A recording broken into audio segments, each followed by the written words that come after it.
So yeah, thank you all for being here. If you're new, I'll explain a little bit about 1 Million Cups and the Kauffman Foundation and what this event is all about. And so first of all, it is here every Wednesday at 9 a.m. It's a free event designed to bring entrepreneurs in our local community together. And then each week we have 2 startups that do a full kind of presentation about how they started their business, and you'll get to learn a lot from that. You'll also get to ask questions during the Q&A. And you can see on the graph, the organization has grown pretty rapidly since 2012. We have chapters in, I believe, over 180 cities now across the US. So pretty much if you're in, if you're in another, major city, chances are they do have a 1 Million Cups chapter, and all across the US, they all meet Wednesday mornings at 9 a.m. So that's another neat aspect about this, is that it's like simultaneously happening across the country right now. And if you're on social media, the hashtag for our group is 1MCDAL, 1MCDAL. And that way you can, tweet about us, post about us on Instagram, tag us on there. We'd really love that. Clicker, where'd you go?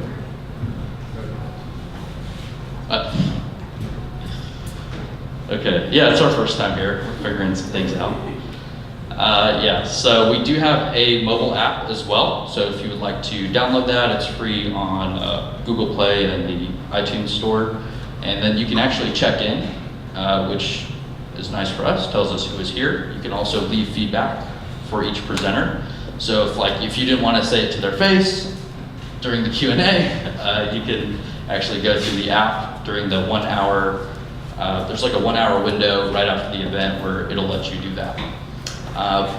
What else is there? And you can see who else is here. You can see who's presenting next week and things like that to decide if you want to come out. And with that, or where's TFA? Are you guys here? Okay, shout out to Courtney from TFA. They're our coffee sponsor for this month. And about halfway through the program this morning, we're going to have them come up on stage and share a little bit about Teach for America and all the cool things that they're doing here in our Dallas community. And so without further ado, we will invite Jerry up on stage from Bonfire, and we're going to continue the tradition of doing a standing ovation.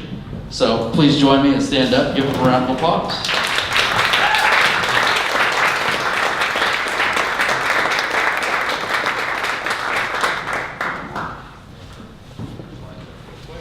Fantastic. All right, everyone hear me? Good.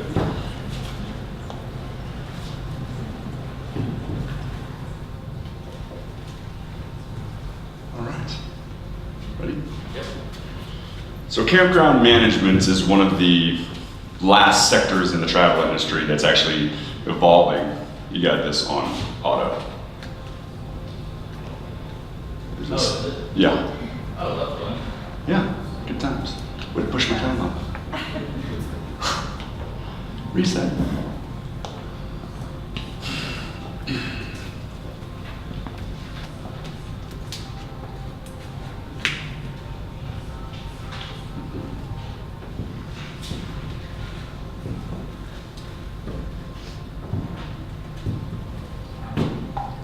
We will stop timing. I appreciate it. I mean, I could deliver this information, but it's gonna be quick. How if I do that, see if that's working now? Because I just put it on full screen instead of slideshow. Oh, that may work. All right. Yep. Everyone hold your breath. Cool. So, campground management's one of the last sectors of the travel industry to really be disrupted or evolve from software. So currently in the campground industry, there's 85,000 parks and RV parks and campgrounds worldwide. Most 76% of these are either not using a software for the reservation management, or they're just not doing online reservations or online bookings. Currently they use a manual process, pen and paper, whiteboard, but anyone that is using software, usually you see them using something that is very antiquated, it's not very user-friendly.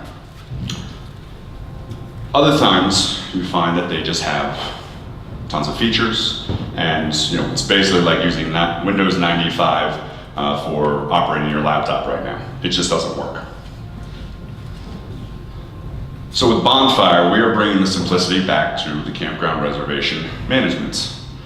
Bonfire provides a simple reservation management software combined with a dedicated online booking page and integrated payment options. This way, the campground operators are now able to actually have a simple software to manage the reservations. It's simple to use, simple to train staff, as well as now they have a digital presence, can take online reservations and get paid instantly.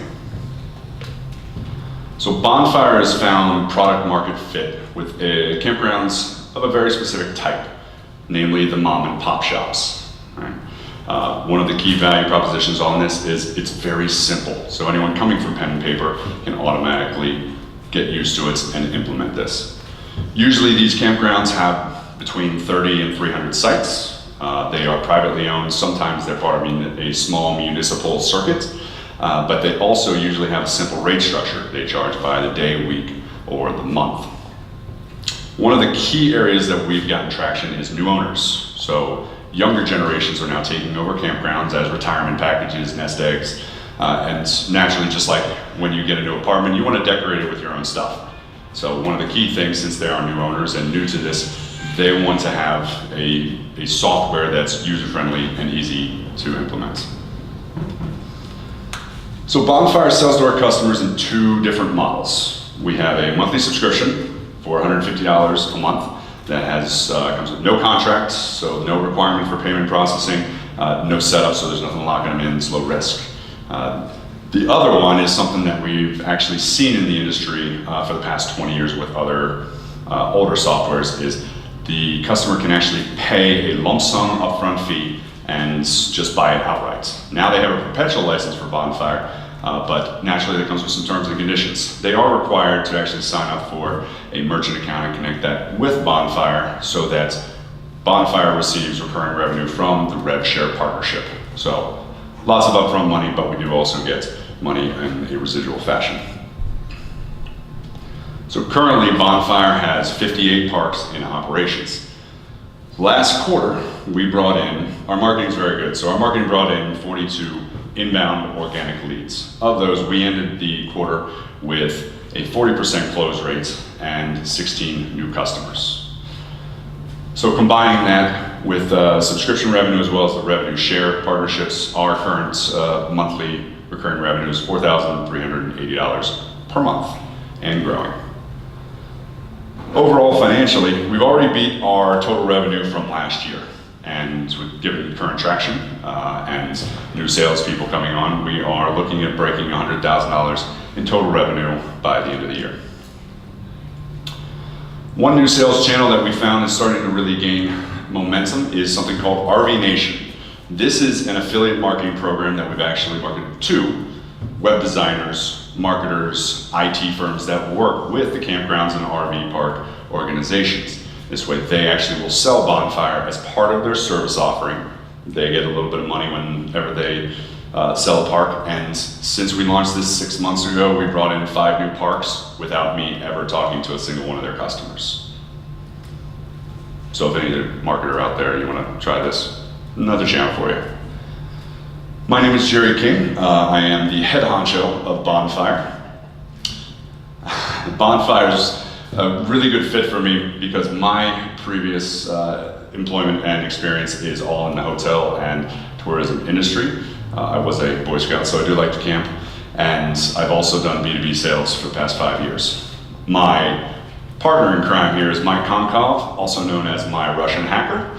He has 20 years in software experience and development.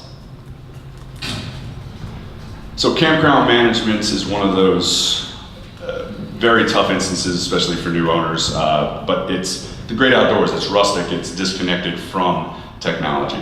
So in that, we all enjoy it. However, the campground is a business, so you need the right tools, and managing your reservations should never be complicated. Bonfire is bringing the simplicity back to campground reservation management. Done.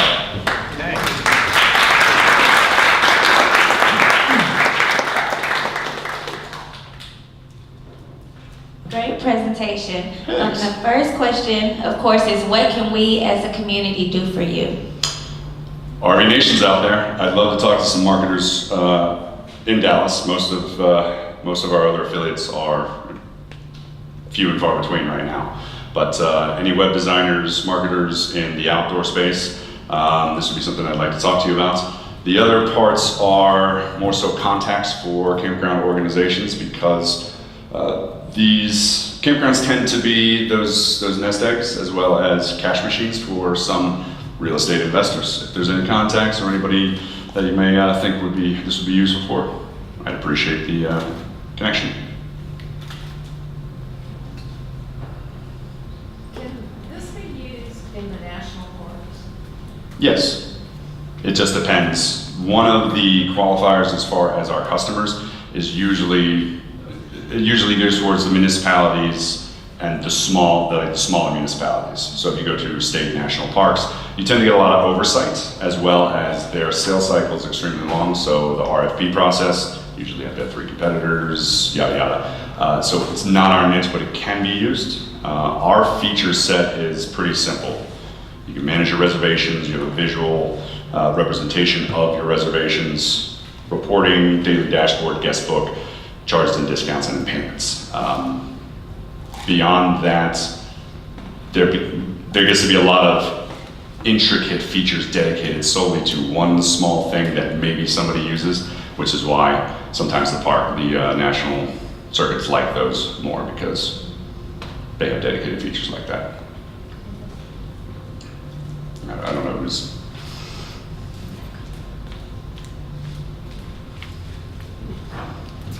So I'm interested, are you guys, where do you want to kind of go from here? Because it's like I can see, okay, here's the direct path, and it looks, it's B2B.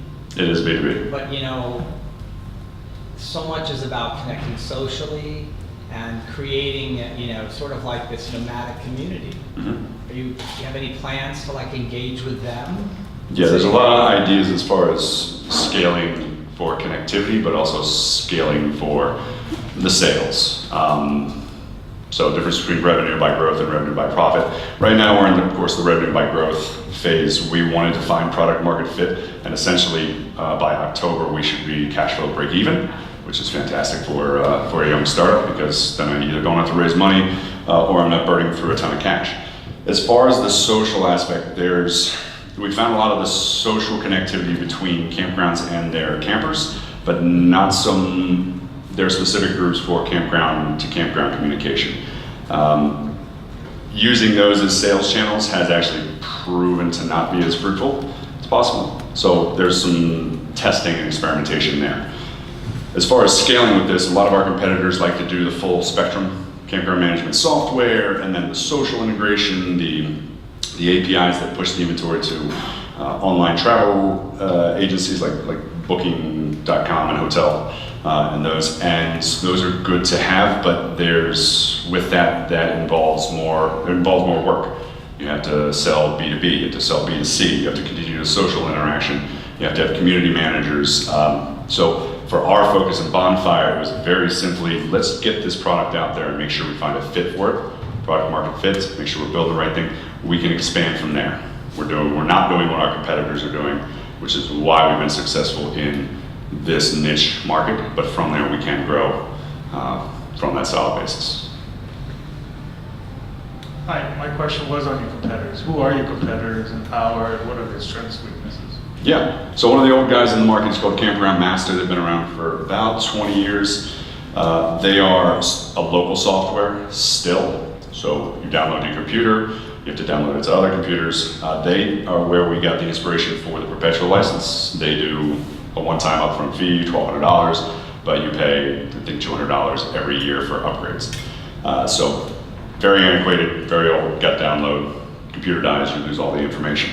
There's a couple of others out there, one namely from Austin, Rover Pass. They do the whole spectrum. So they do the management software, the community payments, as well as the online booking the booking engine of their own, and then shoot it to the other OTAs. They actually do a freemium model, which fantastic, good for adoption. Studies show it's tough on use, but they make their money by pushing a booking fee to the end camper. So some campgrounds like that, some not, so difference in revenue model there. Probably our most direct competitor is called ResNexus. They have all the dedicated features, all the bells and whistles, 500 different reports. Not totally user-friendly, but their UI usually upgrades quite a bit. They start a subscription at $15 a month, which naturally really undercuts us. However, they charge per site. So no matter what, when you sign on for them, it's $15 a month plus per site. So you get a campground that's 150 sites. I think last time they quoted me 2 weeks ago was $388 just to host that on there.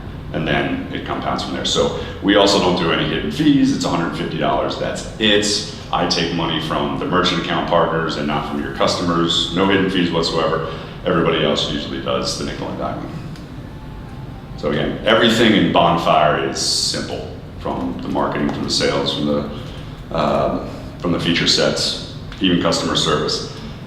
Unfortunately, they have my cell phone, so. Thank you. Great job. Thanks. My question is, given your target market, how big can you get? Great question. So market size, breaking everything down to keeping with our 30 to 300 site profile and such, yada yada. That comes to around $740 million in value, looking about 7,000 potential campgrounds. Okay. From there, like I said, we are just doing the management platform, so that's our primary product. Some people are using the online booking page, which is great. From here, we can, expanding the features will allow us to get into additional larger markets. We are starting to push into more of the small franchise or property owners. So the property management companies that have like 3 or 4 different properties, 2 of them are campgrounds. So we're expanding it little by little, but the basis was to get Bonfire to where we know who our primary market is, get it solid and move from there. So now we can go and expand a little bit more. So that given that expansion, that gives us somewhere around 8,000 campgrounds, and then we work on more revenue streams. So I'll go to this one. We have 4 revenue streams right now. There it is. So that top blue line is our total revenue. The 4 at the bottom is, the gray is our perpetual revenue stream. So when they buy a perpetual license, $2 to $3 grand right up front. The next blue one is our transactions, or our subscriptions, which has gone up significantly. And now we're seeing, with the season being in full swing, the next one, our transaction revenue share, is increasing quite a bit. So 3 months ago, we were getting about $500 a month. Now we're getting somewhere around $1,500, $1,600 a month. So there's a nice upswing there. And then we also do some services as far as build a very simple website, Squarespace, use a template, throw stuff in, good to go. And then park maps. So we're working on multiple revenue streams from there. And we can just expand them to be a little bit more of the end user and camper focused. Right, so great idea, great market. I think it's like very niche market. Mm-hmm. I have a question just to clarify. Can I, as a customer, make an online reservation on your website? So you don't go to Bonfire's website. The dedicated online booking page is dedicated to the park. So here's another fun thing. New owners don't like competition, it scares them. So if you put their sites on a booking engine with everybody else's sites in the entire area, you now play the competition game. Who has better pictures, who has better description, who has better reviews, who has better pricing. With this, they have their own page that gets hyperlinked or attached to their website. And then their customers that are saying, oh, it's a beautiful, wonderful campground, I'd like to go here, they can book and just see the available sites there. Okay, so you just don't list every camping site nearby, you just list one single with their website, right? Yeah, they just would hyperlink it to it. So it's generated from the management software, and they can do with it as they will. So they can attach it to the social pages also. Okay, thank you.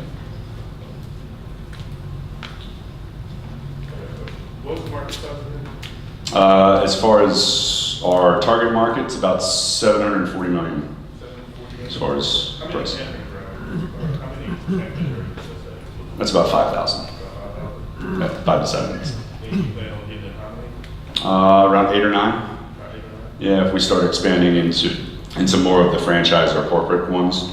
So like with municipalities, we found a sweet spot with the smaller, kind of a redhead stepchild campground. There's a state with about 12 to 15 campgrounds, and 10 of those are large enough to warrant buying software for because they're bringing in revenue. But the other 2 smaller ones don't have software simply because they just don't have the revenue, it doesn't warrant it. Which is where we come in and pick up those smaller ones. Now we can actually go into similar fashion with the property management companies that run these kind of small campgrounds and go into that. So that expands our market. I think you just answered my next question. Can you hear me? I think you just answered my next question. You know, I saw you had a slide that had 4 different others, if I'm not mistaken. Order. Oh, Yeah, yeah. qualifiers, other qualifiers. Yeah. I would assume your biggest challenge would be the paper pen process, as far as trying to penetrate that market. No, actually not. Really? It was a surprise. So when I first came on, the first 6 months, I made 2,000 cold calls. I think it's 2,222. And what I actually found was it's a lot harder for me to try and get somebody to look at something simple after they've already used a software or a process that's overly complicated because they're addicted to it. You know, they've been using it forever, they're used to it, it's a pain in the butt to put together, and now if they gotta go to something simple, they're like, well, I'm missing this, I'm missing this, I'm missing this. They're missing data points about things that they don't use as far as their marketing, anything. So, but it's easier with somebody with pen and paper to say, look, I'm gonna automate all of this. You now have that calendar representation of all your reservations. You can just click add a couple of clicks, and then it sends emails automatically. It automatically loads this information. You no longer have to answer the phone or email. It's just one of those, going from a manual process to something a little bit more automated with what they're already doing is an easier sell than going from a complicated system down to something simple, even if they know they need it. So I get them employed, right? They'll say specifically, the guys that coming from a complicated software system will say, oh, this is great, this is wonderful, it's simple, it's a lot cheaper than the other guys, but I need A, B, C, and D. I need a POS system, a point of sale system to use with my restaurant and bar. If anybody here does work with POS systems, that is a huge system. That is a lot of computing power and a lot of features, and we don't have one. So it may be simple, but they think they need all of this big stuff, and maybe they do, but that's usually a killer. No, I was just really thinking about that paper and pencil process on whenever you think about your audience or your market out there. Some of these smaller mom and pop shops who may not be very sophisticated technology-wise. How do you go about getting them on your? So one of the sales tactics we have is we actually have a demo account out there that online. I have demo instructions. They come, like I said, our marketing is very good. Automatically sends them the demo instruction whenever they can sign up for a time to talk with me. Anyway, getting them the demo and getting them hands-on experience with it is one of the key factors of qualifying them. If they really need it, if they can use it. But our entire focus on building the platform was as few clicks as possible, minimum information needed, not a ton of features. So it's a refreshing change for them from writing everything down all the time. So it's kind of an experience thing. So instead of trying to schedule a time to talk and time to do an on-screen demo and then a follow-up call, they're actually coming and getting the demo instructions, can check it out in their own time, change things, set it up for their park, and we go back and reset it again. But they easily get that experience without wasting any of their time or going through any of the rigmarole. So it's part of the experience. I call these people, and I even train my sales team, talk to these people like that's your grandmother or your old aunt and uncle that you haven't seen forever. It's really, really helps. But, Okay, we have time for one more question. come on, you're doing well. Just one comment. Since your primary hook is basically your simplicity compared to your competitors, just a point, it would be nice to see maybe a couple of screenshots of your software and maybe compared to your screenshot or to a competitor? Absolutely. Just to give us something in our mind. Pictures are always better than words. If you like, you can actually, after this, you can go to my website, give me your email, you can unsubscribe later, but that will send you the demo instructions. You can check it out. But yeah, it'll be something I need to put in there. Nice. That's all the time we have. Thank you. Let's give it up for Jerry from Bonfire.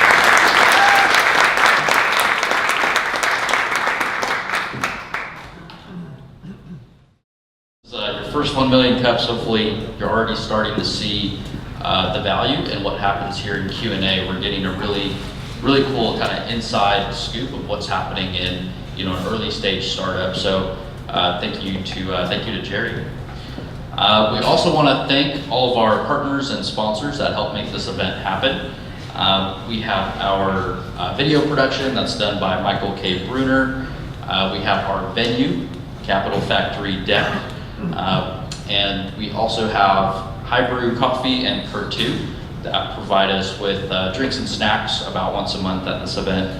And next I'm going to invite Courtney from Teach for America to come talk for a minute about what they do. And let's thank them again for providing us with the 1 million cups of coffee. So come on up. Good morning, everyone. My name is Courtney Cross Johnson, and I'm honored to be here with you all this morning. I'm actually here on behalf of my colleague, Krista Camp. She's unavailable to come, but she sends her regards. And so I do not have a startup of my own, so I will be consulting my phone for notes, so please pardon me.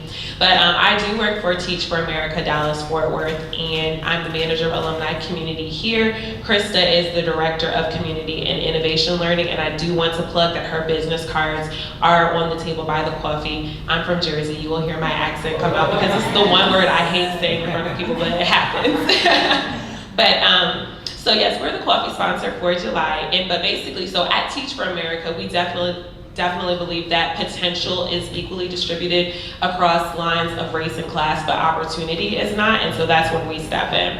And so children growing up in historically marginalized and disenfranchised communities lack access to a broad spectrum of opportunities. And so what we do at Teach for America is we find, recruit, and train a diverse, broad coalition to enter classrooms in schools and communities.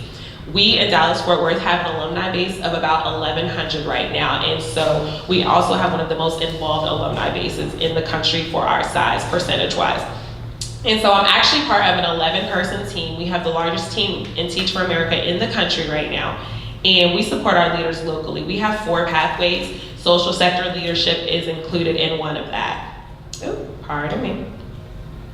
But after a time in classrooms, a lot of our alumni are trying to find ways to disrupt and innovate outside of the classroom. And so that's why we have our social sector leadership pathway. And we have a lot of entrepreneurs, but they need mentors. And so I love the first question that was asked for, what can our community do for you? We need mentors for our entrepreneurs or for people in our alumni base that are just interested in starting some sort of startup venture. And so we're actually the coffee sponsor throughout the rest of the month, but next Wednesday in particular, we're having Education Innovation Day on July 18th. And so we'll be bringing in our alumni network to speak and just be present. And so if you're interested in mentoring anybody, I'm just gonna put that plug in that we would love to see you, or you can contact Krista via one of her business cards.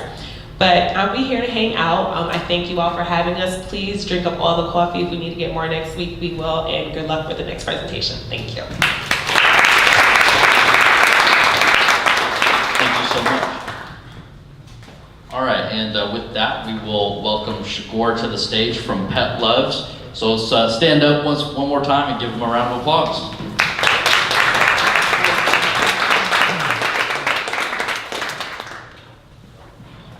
Hi, mic check. Can you all hear me? Okay, good.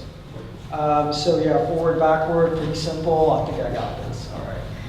So. All right, well, good morning. I'd like to present to you this technology solution that we're working on currently. It's called Petluvs, and we're based out of Dallas, Texas. So have you ever been to a dog park? You've taken your dog, and your dog is a little bit more social with some dogs and not the others. Also, you may have one solitary pet. It could be a hamster or a cat, and you spend a lot of time outside the home. You don't have a lot of time to socialize with your pets. Okay, so what we offer is a solution to that problem, to socialize your pet. Whether at the dog park or at home, allows you to go ahead and create a play date event, and it basically goes out by push notification to everyone on the app. Okay, and it's also driven by geolocation. So people closer to you, you can set the location to like 10 mile, 20 mile, or even a general radius to goes out to all the users. So that's one of the problems we're solving, is to allow people to set up play dates. And it's got a very awesome UX that we're working on, because we had a pilot program last year around the same time, and what we gleaned from that program was that our UX was short. We needed to improve on the user experience. So that's what we're investing in right now, and also a lot of the architectural coding to allow for cooler stuff like push notifications. All right, and the second feature that we've also incorporated in the new product release is the fact that you can source existing pet businesses out there. Okay, so currently a lot of times you may have moved to a new location, or let's say you want to find a restaurant that caters to pets, a patio space that allows pets on site. Okay, so by just clicking a button, which is to open the app, will tell you all the restaurants or businesses that are in your geolocation that cater to pets. It could be pet boarding, so it could be, let's say you're going out of town, you need to, resort your pooch for like a week or a day. It will tell you where they are. Or let's say you want to find a restaurant that you can go and visit with your dogs and your friends. Of course, your dogs are your friends too. So this will tell you where they are, okay? And not just restaurants and business, the holistic, all the pet businesses that are on Google or online right now with an online presence, we will pull that information in this version. It has, it has the Google map. It plots them out very attractively, and it's very intuitive to use. It also gives you a listed format. And a third feature that we're also incorporating is breeding. So currently, you may want to have bought a purebred of some sort. Okay, your current behavior is you have to go online, search on Google, find a breeder, get in touch with that breeder. 50-50 chance that breeder may not have the bandwidth to process your request at that time. And a lot of times they don't even respond. More importantly, you cannot ascertain, you cannot verify their credibility. You don't know if this is a credible breeder, and a lot of times they have the AKC number, but not all breeders do, okay? And even if they have the AKC number, they may not be able to service your request. But our app on the back end allows breeders to register, and at the same time upload their information to, like the AKC registration numbers, and people can rate them as you go over time. That way to establish an in-house credibility rating of these breeders going forward. Okay, so also users will be able to find a breeder and source a breed. Some of these breeds go for $7,000 a pop. That's a lot of money. We're trying to monetize that in the long run. But for the meantime, it's going to be a freemium for all businesses and users. All right, and we also have a very attractive UX that we just recently developed. We invested a good amount of money, and we've also sourced users to give us their feedback as to the UX and the usability aspect of it. So we've spent a lot of time into the background market research to really focus in on our target market and the whole UX aspect of it. We'll have some clothing, but that's really not a part of our mobile app. That's more on the website. But this is just a glimpse of some of the UX that we do have, and I have a demo too, but because it's a PDF, I'll be able to play that. But as you can see, it's a very unique aspect. We've got the play date feature, the rightmost UI. So whoever attends a play date, you can click on there and see them and rate them. And at the same time, it acts as a pseudo dating site. So let's say you want to socialize your pet, of course, but at the same time, that pet owner is pretty attractive, right? So that way it gives you that added incentive to go ahead and put that request in for a play date. And play dates can be arranged on a private and a public basis. So it doesn't have to be open to all, but it can be very specialized, just to your friends on the app. Okay, so we've got some competitors in the marketplace, the Rustic, Muds, Meetup, but they have severe limitations. This is a mobile app that's very scalable, so our market is that much more broader. And at the same time, based on our strategy, we could use these guys to really, market and snowball our PR and our brand name. Okay, pet industry 2020, 96 billion. We're trying to, drive a lot of the businesses via our app, whether it be for retail, pet foods and stuff like that, adoption, even pet sales is a $2.2 billion market.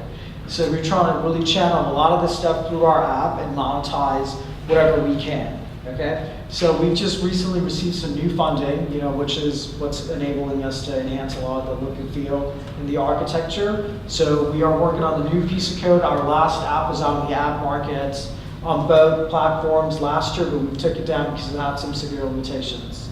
We've got a great marketing plan as well. Check us out when we come out. We will be in Dallas. Thank you. Questions?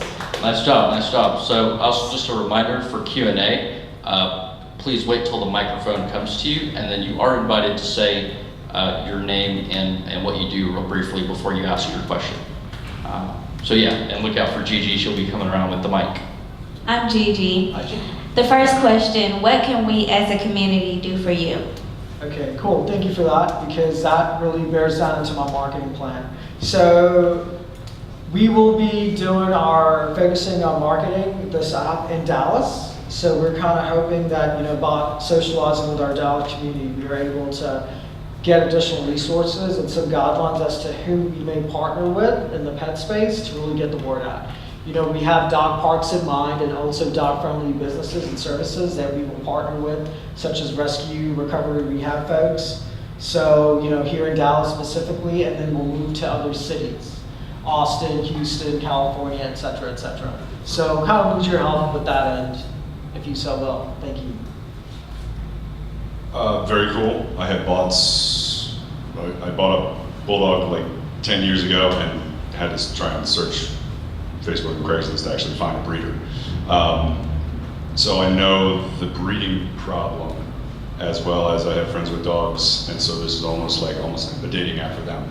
I guess the question is, you have what looked like 4 different potential revenue channels or traffic channels? Yeah. As far as clothing, breeders, puppy play dates, and Correct. So do you have a team big enough to be working on each of those revenue channels? Yeah, so to kick in our revenue model, that's a little bit further out. For our first 6 to 1 year, we'll be focusing on just marketing, okay? So we do have these revenue channels as a way to rationalize our product and our investment. But once we, have that concentric mass, we'll be kicking in this revenue channel. But this revenue channel, at this point, we're not kind of worried about that. Once we get to that concentric mass at the end of 8 months, 9 months, then we'll start to onboard folks for our marketing. What's the number like of daily users or whatever your data point is that's going to say, okay, now we need to push for revenue? Yeah. Do you have that set out? No, we kind of have a mental idea of what we want to target, but it's going to be like 1 million users because we're not going to be monetizing before we get to a certain amount of users. So the monetization comes after the fact that we have a certain concentric mass. So 1 million users is kind of what we're targeting before we kick in our revenue model. And we have a little bit more detail revenue model as to potentially what 1 million users will get us from advertising, pay-per-click, and also sourcing it from business, kind of based on the Google ad revenue stream that's currently out there with similar products, such as Facebook, online other platforms that have people on board. But of course, we are being conservative in our estimation. If Facebook is making $4 a customer per quarter, we're targeting $1 per year per customer, because we have that much of, we're not as popular as Facebook, and advertisers are not going to get us that much money, So that's kind of where we go. Does that answer your question? That brings up a lot more questions. Yeah. I'd love to, I'm here, so we can definitely touch base. Yes. All right. Man, it's an awesome idea. You just mentioned that you think that advertisers won't pay you as much as they pay Facebook. Correct. I almost want to counter that argument by saying that you have a very specific customer base that are coming to you. Your users all are obsessed with their pets, right? That's why they're doing this. So I would think as a pet brand, even if I have chew toys or dog food or my pet-friendly restaurant, I would pay double what I would pay Facebook to be able to advertise, within this. So. I agree totally. Yeah. Yeah. Well, thank you for your comments. I originally had this expectation that because we're more of a novelty product that we will generate more, traction in the market. But just for estimation's sake, to sell to my investors, people don't want a pie in the sky. They don't want to hear that you're super novelty. They just want you to give the estimation as conservatively as possible. So that's where our baseline is. But the more money we make, of course, better for us. But just as a baseline to appeal to folks and to be rational, as well, we have this estimation. But I kind of echo your sentiment as well. Yeah, we are pretty cool. There's no product like this out there. Our competitors have severe limitations, and we already launched a pilot program to really scope in our target market, what features work and what doesn't. So in our original pilot program, we had other features as well. But because of the feedback and the adaptability of those features, we pared back and we enhanced some other features based on what we heard, listening to the marketplace. Yeah. Awesome. I'll have the mic again. Suggestion, and coming from some experience with mentoring a couple of other pet startups, the data that you can collect on this would be fantastic to sell to the actual pet manufacturers. You might think about getting rid of the clothing lines instead of spending the money on the inventory and all that process, and instead switch to collect as much data as possible on these breeders as well as the pet owners and sell that to them. That might look into that. But everything I see from working with those pet startups is, this is cool, this is a nice product, but the future's in data. So just think about that angle. Good thought, thanks.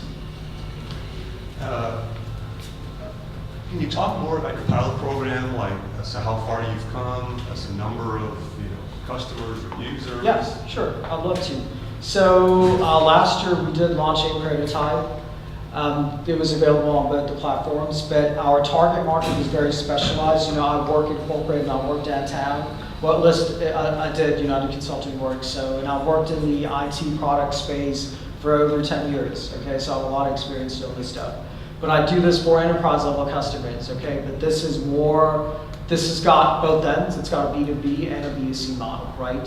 So our pilot program it's similar in nature as to we launched an original product that I had envisioned. We coded it overseas and we launched it here in Dallas, okay? So my target users were coworkers in the corporate space and also friends of mine who are in the pet space. Some of them have rescues that they run. And some of them are avid pet lovers, So I got a good mix of people from all ages and all genders to really test out the product and tell me what they loved about it, what they didn't, and recommendations, okay? So originally in the pilot program, we had other features like lost and found pets, okay? That didn't go so well because there was an existing product already, neighborhood or something, I can't recall, but they enable a lot of this stuff, okay? So we took that down as a result from our pilot program, and also the UX is it was very bare bones. It was kind of like Facebook, and it didn't have the look and awesome UX that we currently invested in. It is super. There's like more to it. It's got some animation. It's the latest and the greatest of what's out there. And so. With these added incentives coupled together, we have that much of a better chance into market adaptability. And we weren't really targeting market adaptability. We just wanted a conversation with our target market. that's kind of what, and we achieved our goal. That was the goal, to really see what's working and what's not. And we were able to do that. And yeah, and we're, fairly confident that we are doing the right thing, because this is what the market wants. Does that kind of answer your? So can you say how many people were? Yeah, we had about 35 users. 35? Yeah, but that, and at the same time, it had severe limitations. I didn't want to open it up in mass market. That would be detrimental to our reputation in the long run. We just wanted to source feedback internally from friends, and that's what we did. Yeah, but we have, our ambitions saved up, coming pretty soon. We're about to relaunch a couple of simple products. Do you have a pet, and what made you build this? Yes, I currently do have a pet. But I got a pet recently, but what really made me come up with this product, I do stuff like this. I've had other ventures in the past in the sustainability space that, did really well. And that was for a nonprofit. I'm trying to do this for profit, and I'm passionate about animal rights, human rights, so this kind of, it's more of a product of passion than, just trying to get rich overnight kind of deal. Hi, I want to apologize first. I wasn't listening. Okay. I had an email. I apologize. But my question to you is, first, did you design the software itself? More on the requirement side, not on the technical side. So design, is multifaceted. You have UX design, you have actual coding, and you also have business requirements alignment. My focus is business requirements. So basically making sure that the business objectives are met technically and aesthetically. The only reason I'm asking is the only other industry that I can think of that would have something similar to this would be the horse racing industry. Okay. Because once a horse is put out to retirement and they go to stud, then there's got to be some kind of program or system that they're using so that they know on one end of the country or one end of the world, there's a horse that would be perfect for this horse or something like that. Absolutely. So I don't know if you've had conversations with them, but it might be a good idea to see how they run it and keep, if you want to do breeding. Yeah, that is a leading question because I've socialized the usability with a lot of breeders. And a friend of mine, well, he's not a friend, well, he's a friend now, I guess, but he's more of a business partner. But he's a horse breeder out in the countryside. And the breeding aspect we kind of developed in conjunction with his feedback as well. And him being a horse breeder, horses are a little bit harder to breed because you got to fly them across the continent sometimes to breed them appropriately. So this tool really allows for a lot of that, So yeah, I mean, we have the breeding aspect designed specifically for breeders, horses, but because the mass market is more consumer breeding and not horse racing, but horse racing is also captured in our design. Good. The reason I was asking is that you can emulate it in some aspect and then fit it into your nice business. We're in alignment. Thank you so much. Good luck with it.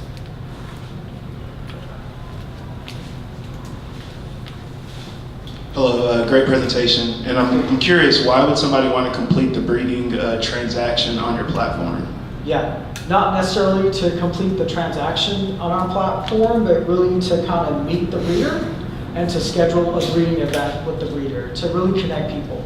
So we will go ahead and onboard breeders and use consumers for free. But eventually, once we have concentric mass, we'll tell the breeders, if you want to continue on our app, then you have to pay a subscription fee. But we're not going to enable the transaction via the app. We're just going to allow them to meet up, and if it is fruitful for breeders to offload their inventory, they will start to charge them. Of course, we'll track all this stuff. If we see sufficient business coming out of the breeding, we'll charge them a subscription fee. It could be a percentage fee based on the kind of breeding that they have, or just like a flat out fee. Yeah. Does that answer your question? Okay. Okay, we have time for one more question, but Bonfire and Petluvs will be hanging around afterwards, so you can feel free to check in and hang out with them. This is a kind of probably a not a last question, a little bit of a loaded question. Of course, you're aiming this at pet lovers and whatnot. Of course, there's a big push towards adoption versus breeding. Right. And how do you, pet lovers hate breeders, essentially. They want you to adopt and save the animal versus buying from a breeder. So how do you square that, one, with your objective as in your app, and are you going to have any kind of work with adoption agencies and whatnot, shelters and whatnot? Yeah, no, that's a very good question, and that highlights a critical crossroads in the industry. People don't want to breed, and breeders don't like it. People don't like them. I mean, just to say. But one way we are approaching that problem, because one of the complaints that people don't like breeders is that breeders abuse their pets. After X amount of breeding cycles, they kick them out the door, or they kill them. So one of the ways that I've found successful in my prior engagements is to involve all the stakeholders in our business model. So if we onboard breeders on our app and we, incentivize them to follow our laws and rules into making money, and eventually we can control how they dispose of their pets. Okay, and breeding is always going to be there. I mean, animals have the right to breed. I'm all about, my pet was a rescue pet, and previously I've had other rescue pets, but I'm not going to shut the door on breeders. I do understand there are some problems, but the way to that solution is to bring them on board our platform and work with them and establish some rules into how for them to conduct their affairs. But we are not going to outright shut it down. That is our business model. I mean, and we're open to getting feedback from the market as to how they want to proceed. So let us know. But this is our model right now. Thank you. All right. Awesome. We'll give it up for Petluvs.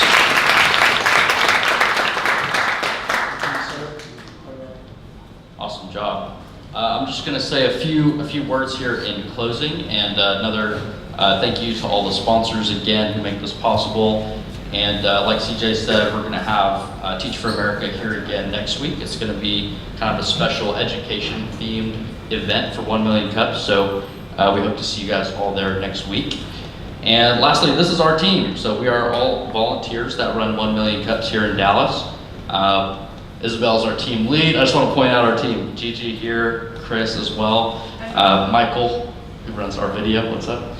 So yeah, if you see one of us wearing the 1 Million Cups t-shirts and you'd like to learn more about getting involved, just let us know. And that's a wrap. We'll hope to see you guys next week here at Capital Factory Deck. Thank you.